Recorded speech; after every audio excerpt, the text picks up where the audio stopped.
Anteriormente, em Brasil Império. Independência ou morte! E foi aí que começou o primeiro reinado. O primeiro reinado foi considerado de caráter absolutista, ou seja, um poder absoluto nas mãos do imperador. Com seu exército destruído e sem ter apoio do povo, que já estava cansado de suas regras, Pedrinho resolve abandonar seu trono e voltar a Portugal. Mas depois do primeiro reinado, vem o segundo reinado? Não, na verdade tem uma grande treta.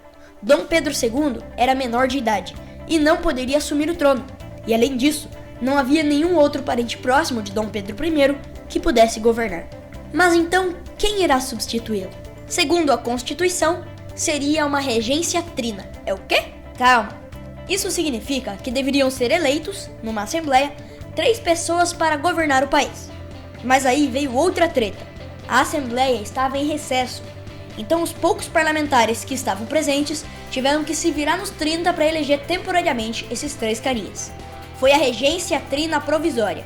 E por causa de todas essas tretas, o período regencial é considerado um dos períodos de maior instabilidade, ou seja, confusão política.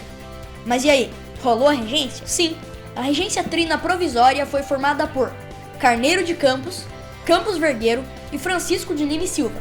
Mas eles ficaram por pouco tempo, pois logo que possível foi eleita uma reunião com toda a Assembleia para eleger a regência trina permanente, em que se elegeram Braulio Muniz, Carvalho Costa e o único reeleito, Francisco de Lima e Silva. Mas lembra que eu falei que esse foi um dos períodos mais bagunçados do Brasil? Então, por causa da bagunça, o povo começou a ficar doidão e a se revoltar contra o governo. Mas até que algumas ideias dos revoltosos eram legais e foram importantes para a formação da democracia que temos hoje. Então bora dar uma olhada no que esses carinhas pediram? A revolta da cabanagem ocorreu na antiga província do Grão-Pará, região em que havia fome, pobreza e desemprego. Dessa forma, índios, mestiços e escravos se revoltaram por melhores condições de vida. Os revoltosos chegaram a assassinar o presidente da província do Grão-Pará e instituir um novo presidente. Mas o governo não gostou nada disso, e logo as tropas oficiais acabaram com a revolta. A revolta da Balaiada ocorreu no Maranhão, na tentativa de acabar com a crise econômica e com a desigualdade no estado. Os revoltosos chegaram a tomar a vila de Caxias, na região, mas como sempre, as forças do governo contiveram essa revolta.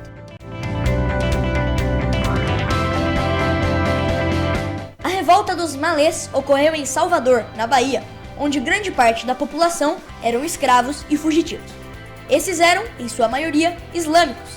E dentre outros motivos, porque não podiam seguir sua religião, eles se uniram para tentar derrubar o governo da região e criar uma república islâmica. Os revoltosos haviam preparado tudinho para a revolta. Eles iriam criar um caos na cidade. Mas na noite anterior à bagunça, eles foram denunciados ao governo, que rapidamente impediu essa revolução.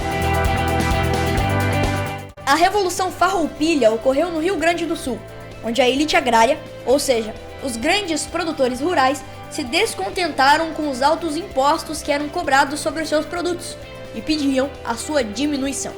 E esses foram longe, tomaram Porto Alegre e Santa Catarina, proclamando as repúblicas de Piratini e Juliana. Para conter essa revolta, as forças oficiais tiveram que abaixar os impostos. A revolta da Sabinada ocorreu na Bahia. Os revoltosos eram militares e pessoas da classe média. Eles pediam mais autonomia política na província, pois não se contentavam com o governo regencial. Os revoltosos foram às ruas e tomaram o poder, instituindo a República Baiense, mas as forças oficiais também acabaram com a revolta, deixando mais de 1000 pessoas mortas. Devido às instabilidades do governo, a regência trina permanente foi substituída por uma regência una, onde foi eleito o padre Diogo Feijó. Na tentativa de apaziguar as revoltas, ele toma um perfil mais liberal, ou seja, dando mais autonomia e liberdade para o povo. Mas ele não consegue conter todas as revoltas e, devido à pressão, renuncia, o que dá início à regência una de Araújo Lima, que adotou um perfil conservador, com algumas medidas opostas às de Feijó, que era liberal. Insatisfeitos, os liberais se unem ao povo para dar fim ao período regencial, através do golpe da maioridade, que consistiu em reconhecer Dom Pedro II como maior de idade aos 14 anos, o que dá início ao segundo reinado e ao próximo episódio. Mas agora faça o questionário aqui na descrição desse vídeo para ver se você realmente entendeu esse conteúdo. Fui!